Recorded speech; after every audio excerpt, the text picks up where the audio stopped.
Hello, everybody. Sorry about the lateness. I got some weird, like, Facebook encoder, something weird, and they wouldn't let me log in. So I just basically did what I learned from Microsoft years ago, which is I rebooted. So I went away and came back, and that seemed to work. So I tricked it. I don't know what I did, but whatever it was, it worked. So anyway, hello, how's it going?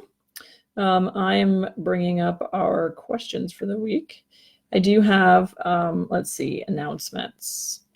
Meg is actually not joining us because she has an awesome event going on. I kind of gushed about it the other day on a live on my personal site.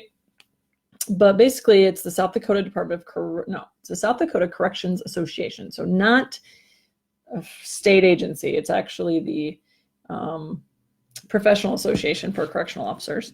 And it was super interesting. So she's over there doing that. And Meg is such a rock star facilitator. It was hard for me to leave, even though I already know all the things. But watching other people interact with her and what she's doing is really cool. Also, it's a little dark today because we've got like a ghost light that keeps blinking on and off. So if you see rando light things happening, that's what's going on. Anyway, so let's see what else is happening. I'm leaving tomorrow for the South Dakota State University trustee meeting. It's our semi-annual event. It's homecoming, so I have the colors. I couldn't bear to do more than one nail yellow, but blue and yellow. And so I'll be there with some meetings and getting to connect and network with other trustees from all over the United States, which is cool. And let's see, next week, we've got a couple of things going on. Meg is doing some training at Spearfish Forest Products with just our frontline supervisor. How do you like team alignment and leadership kind of stuff. She's got some accountability updates with that crew. I'm looking at our calendar next week. I'm speaking at the Innovation Expo down at Rapid City. The Innovation Expo is a South Dakota event, and it's got one event in Sioux Falls, one event in Rapid. So I'm speaking at the Rapid City one. That's gonna be really fun. There's innovation experts from all over the state and actually outside the state coming in and giving speeches. And then we also get to see some innovative young people, entrepreneurs who are looking to start up their own company. So that'll be really cool. And then let's see, we're getting to meet with Connections, which is a Billings, sorry, I always get that wrong. Billings, Montana organization, and they are doing some really cool stuff with all kinds of things from workforce development to healthcare disruption and that kind of stuff. So that's going to be really fun. So that's going on next week. Let's see. So that's our sort of update for right now. We just got word that we're going to be, we've been working with South Dakota CEO, SD CEO, to actually conduct interviews with strong female leaders in our region that will be attending the event. They have a Women in Business conference, a statewide conference in a couple weeks, I just realized today, it's in 2 weeks? Because we're going to be rolling out officially our new journal. And but the cool part about that event is that we're going to be interviewing these strong female leaders. So we're really excited we have a little room on the side, and we'll be doing podcast sort of interviews with those people, and then we'll post them here, and we'll post them online and other places. And so you'll get to watch and listen to those really cool interviews. So that just came through. We're excited to be partnering with SDCEO on that. So let's see. I think that's it for that. I'm working, by the way. I stepped away from my reviewing the website. So we're getting a new website put up that has a lot more information about our methods and our facilitation and how we actually pull things off and help other people pull things off. One example I'll just share is that we spent the I spent the morning on Saturday with the new client and showing him his team scatter plot. He has a pretty small team, like 8 people. And it was really insightful for him to see where their culture types lay, because he's an independent and almost all of his people are fixers. And so for him, the way people work best is you put your headphones on and you just work, or you stay home and work and then you just knock stuff out. Well, what his people need is a much more team-based approach where they are in it together and they lock arms and they march forward together to solve problems. And so he really knows that the people are what's going on with his company, and that's what's going to make his company successful. But they really he knew that he was not quite syncing with what they needed and how to help them be more high performing, more aligned with their team dynamics. So it was just really an exciting 4+ hours for him. When we first got on, he said, are you sure we're going to need 4 hours? And I said, you know what, we will stop early if that makes sense, but let's plan on 4. And we ended up ending about 15 minutes after our 4-hour window. So he got a lot of value out of it. I'm excited to speak with him more in a couple weeks after he's tried to navigate some new approaches. I guess the one thing too I'll mention, hi everybody, got some people coming on. One other thing I'd love to mention right now is we're filling up our facilitation calendar for 2020 with 1-day events that's all around executive alignment. So, and it's not necessarily executive, it's around alignment. So it's around team dynamics, it's around team alignment, board alignment if you are dealing with a nonprofit board, it's around executive teams. It's around just your group of people wanting to move forward together in 2020 and accomplish things. And what we find is we work with a lot of people who they will tell us upon initial conversation that everything is fine, right? Everything's fine. It's fine. It's fine. Things are fine.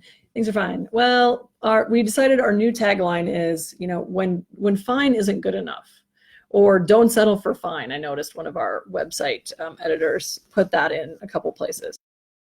When you have fine, that's okay. And if you're fine and you're making some money, that's great.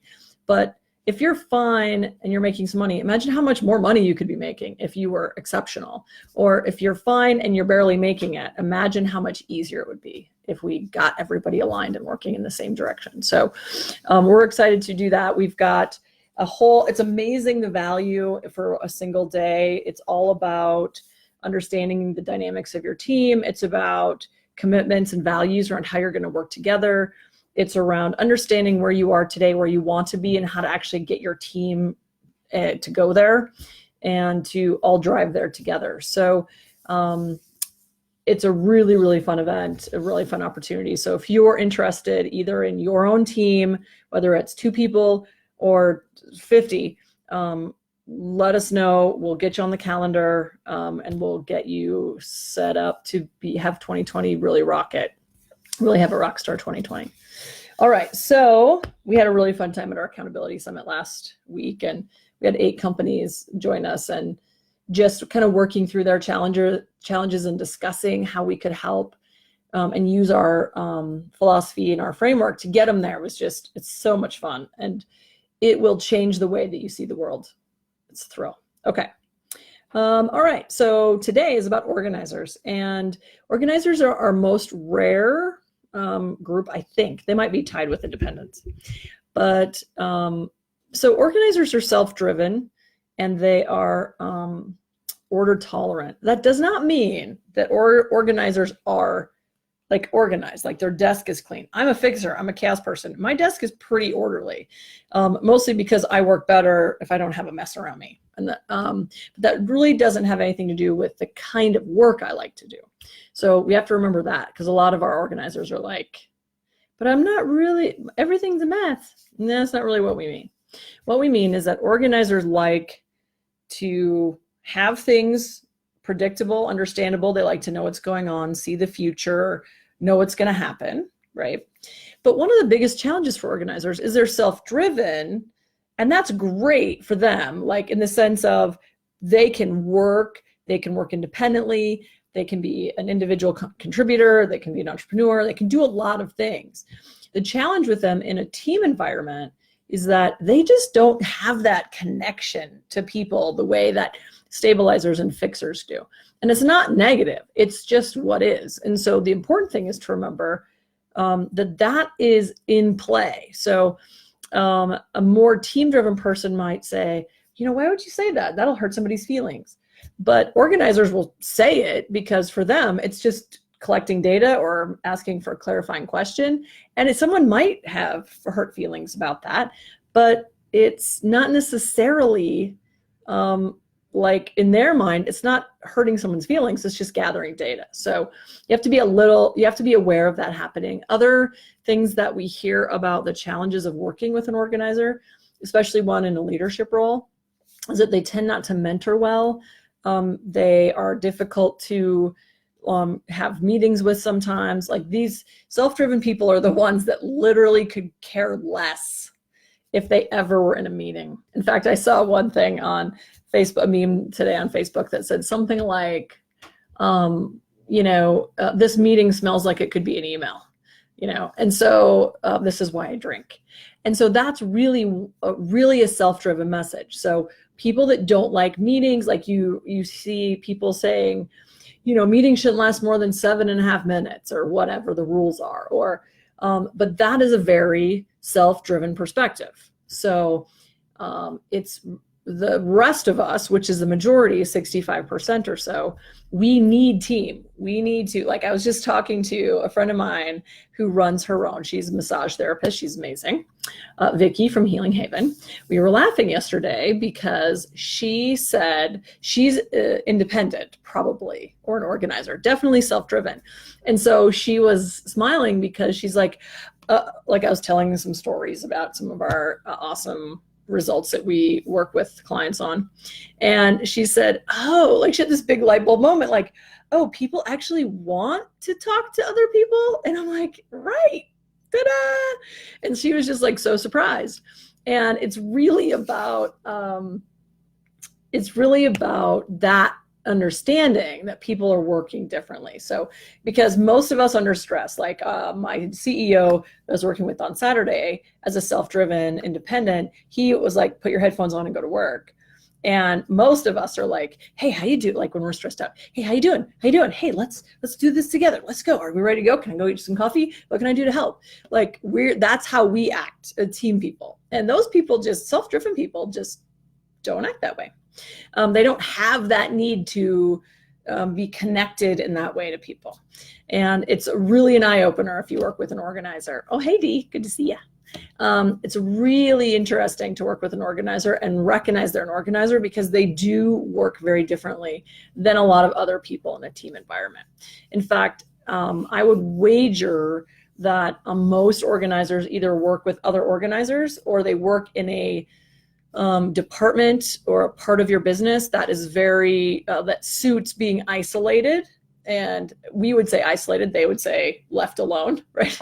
That would suit them being left alone and to do their work. So we see a lot of organizers in things like audit, CPA work, financial services, legal. If you think about legal work, it's like it's absolutely organized, right? Like they're in legal because there's a set of rules and they try to figure out how to work in the rules.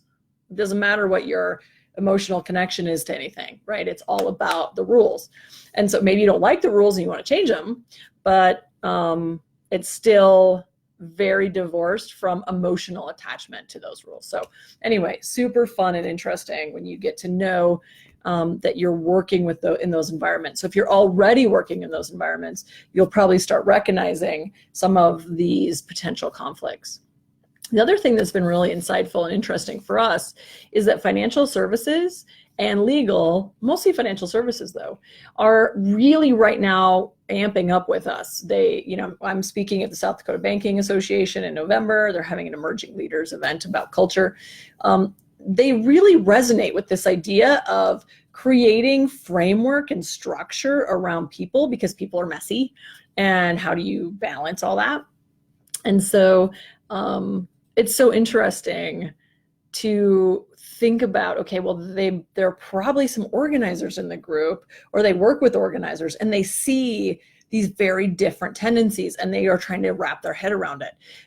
When we work in some areas where everyone's kind of the same, they don't have that like sort of common frustration between things. They tend, if everyone's kind of fixers or everyone's an organizer, as an example, since we're talking organizers, since we have organizers, if everyone's an organizer, they might have different challenges of, well, someone is mismatched, they're more chaotic than their job is, and so that's frustrating and creates chaos and stress.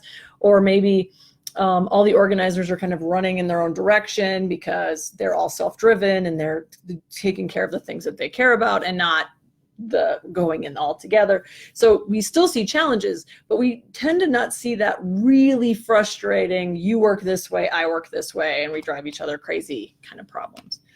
All right, so let me see here. The drivers and fears of organizers. I always go back to the book for this because when we train and facilitate this all the time, literally, I think Meg and I have done this like, I don't even know, 24 times in the last month. In September was crazy time. You get used to telling the stories and you kind of have sort of spark notes, cliff notes versions of it. But so I want to make sure I don't forget anything. So for organizers, on page 43 of the book, we talk a little bit more in detail about it. So drivers are to operate in the self and order categories. We create order out of chaos, right? So the interesting thing about organizers is they can kind of disconnect from chaos emotionally, but they don't like it. So they create order out of it. So they're the ones that, in a meeting, they might start hearing everyone talk, and then all of a sudden they start just writing a schedule out and saying, is this what you mean? We're going to do this? And you're like, oh, yeah, that's great. Because they just don't like uncertainty and that kind of feeling of chaoticness. So they like to have control over detail, a methodological approach, methodical approach. I'm like, that's not the right word. Methodical approach, to live in a predictable environment, to understand the mechanics of their craft, very systems driven, to use logic, reason, and analysis to understand the world. So we don't say that they're not people in there, but they aren't really people in the way that a fixer or a stabilizer would be. Fears, to have faulty information, because of course, if you have faulty information, then you're not representing the world the way that it is, or you can't make decisions with accuracy or precision. To be duped or misled is another fear. To not understand something. These guys are like super logic focused. They do not like to not understand. So if they don't understand something, they'll check out much faster. And that's probably the way you can really push an organizer to be disengaged, is to be vague and unclear. To have poor information, to operate in an unregimented environment, and to be expected to work with a lot of variation. So everybody can adjust to a little variation over time. Like, I don't think Jeff would mind, but we have worked with C-Suite Network, the Hazlitt Group, and Tallgrass PR. They're kind of a combined group. And so they have, their operations officer is a stabilizer, which is unusual. And they share the same side of the graph with organizers, right, on that order tendency. And so the interesting thing about that is that because it's a very chaotic environment, just because they're a startup and they're always pushing to grow and looking for market opportunities and changing how they do business, depending on what comes through the door. And I mean, they have a big vision, but there's constantly changing. Jeff will tell you, the CEO, that they're building the plane as they're flying it, right? You just do not get more chaotic than that kind of environment. And so the interesting thing is the order tolerant people on his team, they can deal with that level of crazy, right, for them. The chaos people are like, yeah, let's do that, let's work there. But the order tolerant people are very, you can adjust to that level, but it takes quite a while. Like, I would say 6 months, a year. 9 months seems to kind of be the magic breaking point, because order tolerant people that get into a chaotic environment, if they're still around after 9 months, they're probably going to stay. So that seems kind of like your probationary period for organizers. and stabilizers. Let's see. So that's the drivers and fears. And then I have an organizer on my team. How do I help guide them through change? So as we've alluded to, they're not driven by who else has done this or who else on the team's doing it or whatever. They're not really driven by that. What they're driven by is the logic behind the change. And a lot of us like to know this stuff, but they absolutely need it. So, you know, this is what's going on before. This is why it wasn't working. This is why it's going to be better. This is the schedule. This is your role and how everyone else's role is going to be. They want as much detail as possible because they want to be able to lay out the path of what their new thing is going to be. And chaos people just really suck at that. We don't know. We're the ones that say, hey, just roll with it, man. We'll figure it out as we go. In 3 months, we'll know when we get there. I always say, I'm famous for saying, we'll jump off that bridge when we get there. Like, we just don't know. And we're okay with that, but organizers are not okay with that level of vagueness. In fact, I was reviewing a speech there's a private equity firm came into a financial services firm and had just bought them, and their chief of revenue walked in and he was giving what was supposed to be this sort of rah-rah cheerleader speech. And he came in and the first thing out of his mouth was, we're going to change some things around here, but we're not really sure what we're going to do yet. Basically, I mean, he probably had some other better sounding words, hopefully. But basically, every single person in the room was like, oh shit. Because of course, the order tolerant people, what they're hoping to hear is either A, nothing's changing, carry on with your life, and we're only going to change this little thing up here, or the ownership structure or something that doesn't have anything to do with them. Or what they want to hear is, okay, we're going to change some things. Here it is. Here's the org chart that was, here's the new org chart, find yourself in there. If you're not changed, you're going to do the same thing. If you are changed, we're going to have a meeting with you on Tuesday to lay out what the new thing is going to be. So, but chaos people just don't do those things. And hey, Shelly, could you kill that spider over there? Yes. We are a no spider zone. Well, we actually are a spider zone. We just don't like spiders in here. So if there's a huge banging noise, that's Shelly getting attacked by the spider. Oh, she's being so nice. Oh my God, are you taking that spider outside? Oh my gosh, she's so nice. You're so not that nice. It's a good thing Shelly's around because otherwise that spider would be dead right now. If it was up to me and Meg. Yeah, eat bugs. No, he's just going to come back in here because it's cold out there. It's warm inside. That's why they come inside. But I have killed probably, I don't even know, 2 spiders a day because it's the time of year. Anyway, so that's how you help guide them through change. Now, interestingly enough, the tricky thing about guiding through change is that one way we think about it a lot is selling. So how do we sell to people? Or not even sell in the sense of make money, but sell, motivate, pique their interest, get them interested in what you're doing and connected into it, engaged with it. It's interesting because what we see is that organizers like to know that it's, they're not necessarily need it to be like the most boring thing, but they really, I think, are reassured by this has been done before, this is how it's been done before, and here's the results. Whereas chaotic people like to hear more like, you know what, you're the second one in the world that's doing this, and it's going to be amazing. We're not really sure how it's going to be, but it's going to be great. That's what chaos people like. Order tolerant people like to hear, you know what, we've done this with 79% of our clients, and they are all found success in these ways, and this is how they did it, and this is how we rolled it out, and this is how long it's going to take, and this is how much money it's going to cost, and blah, blah, blah, right? They're the ones that buy some pre-made package that everyone else has had success with. And the frustrating thing about that for chaos people is like, but we don't know, like, what if something changes midstream, or what if someone shows up and we didn't expect them, or what if we hire somebody and we have to integrate them? How's that that's going to change everything? And really, order tolerant people and organizers in particular, they don't worry about that. They look at the schedule and they know there's a plan, and they ease up on all the anxiety that comes around with not knowing. Now, if you have to replan that later or adjust it later, they don't seem to be that fussed about it as long as there's logic. So the best gift you can give to your organizers is to have a plan, lay it out, have a little structure.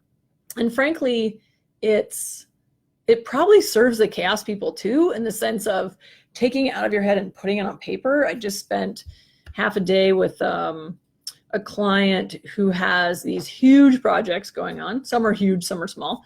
But there's not really a way that they've done project management before, formal project management before. And man, they're working hard at growing their project management abilities and skills, and they're doing a great job. But what we did on Monday is we sat down and just started pulling stuff out of their brain.